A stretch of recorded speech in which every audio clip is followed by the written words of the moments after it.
نصلي ونسلم على رسوله الكريم أما بعد فأعوذ بالله من الشيطان الرجيم بسم الله الرحمن الرحيم لقد من الله على المؤمنين إذ بعث فيهم رسولا صدق الله مولانا العظيم جميع باب الصلاة والسلام عليك يا سيدي يا رسول الله وعلى آلك وصحابك يا رحمة للعالمين الصلاة والسلام عليك يا سيدي يا نبي الله وعلى آلك وصحابك کا یا رحمت للعالمین۔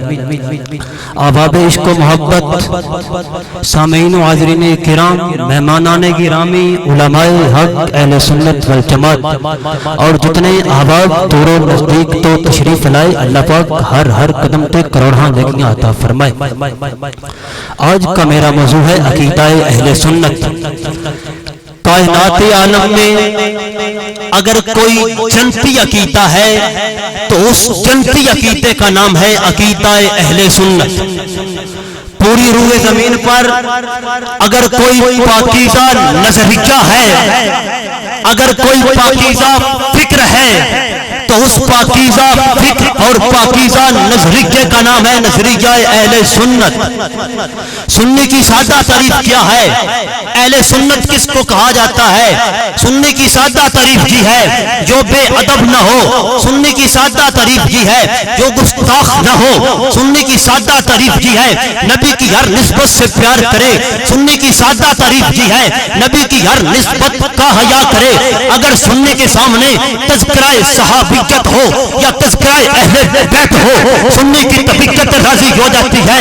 سنی کے سامنے تذکرہ اولیاء ہو، تذکرہ فقہا ہو، تذکرہ علماء ہو، سنی کا کلیجہ ٹھنڈا ہو جاتا ہے۔ سنی کے سامنے تاجدار صداقت یار غار مصطفیٰ، یار مزار مصطفیٰ حضرت ابوبکر صدیق کی بات کی جائے، سنی کی طبیعت راضی ہو جاتی ہے۔ سنی کے سامنے مراد مصطفیٰ، مرید مصطفیٰ، طلب مصطفیٰ، راحت مصطفیٰ، رونق مصطفیٰ، عزت اسلام جناب محترم حضرت فاروق اعظم کا تذکرہ کیا جائے، سنی کا کلیجہ ٹھنڈا ہو جاتا ہے۔ سنی کے سامنے حضرت عثمان غنی ذوالنورین شرم و حیا کے پیکر کی بات کی جائے، سنی کی طبیعت راضی ہو جاتی ہے۔ سنی کے سامنے شیر خدا اسد اللہ حضرت علی المرتضیٰ کرم اللہ تعالی وجہ الکریم کا تذکرہ کیا جائے، سنی کی طبیعت راضی ہو جاتی ہے، کیونکہ ہمارے بزرگوں نے تربیت کی، تیری میری تربیت کی۔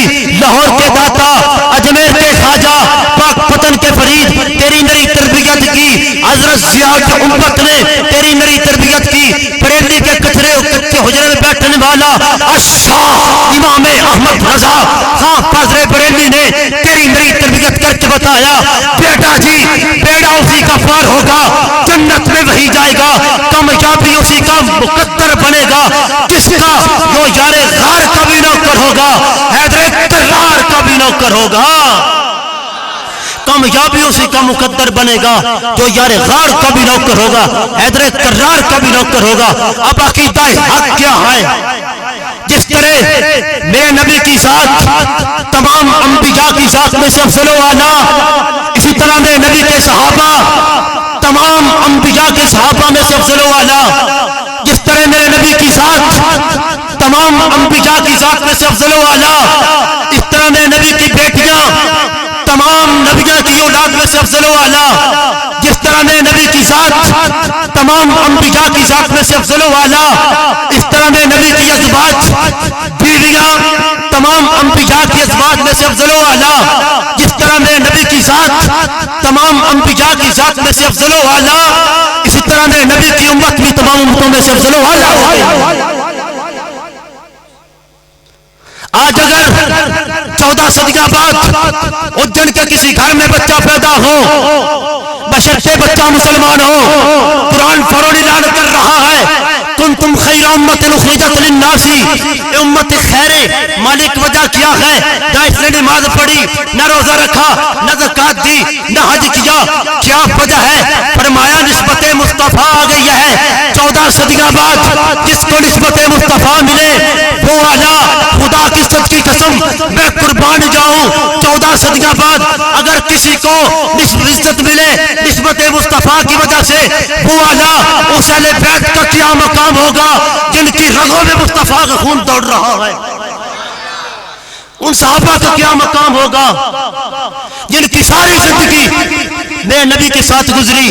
صحابہ کی فضیلت کا وجہ فضیلت بھی میرا نبی، اہل بیت کی فضیلت کا وجہ فضیلت بھی میرا نبی. ہم نے صحابہ کو اس لیے نہیں مانا کہ وہ صحابہ ہیں، بلکہ ہم نے صحابہ کو بھی اس لیے مانا کہ وہ مصطفیٰ کے صحابہ ہیں. ہم نے اہل بیت کس لیے نہیں مانا کہ وہ اہل بیت ہیں، بلکہ ہم نے اہل بیت کو اس لیے مانا کہ وہ نبی کی اہل بیت ہیں. کیونکہ ہم سنی لوگ ہیں، ہم نبی کی ہر نسبت کا احترام کرتے ہیں، نبی کی ہر نسبت کا حیا کرتے ہیں. ہمارا تو عقیدہ ہے نبی کا جو بھی غلام ہے ہمارا وہ امام ہے.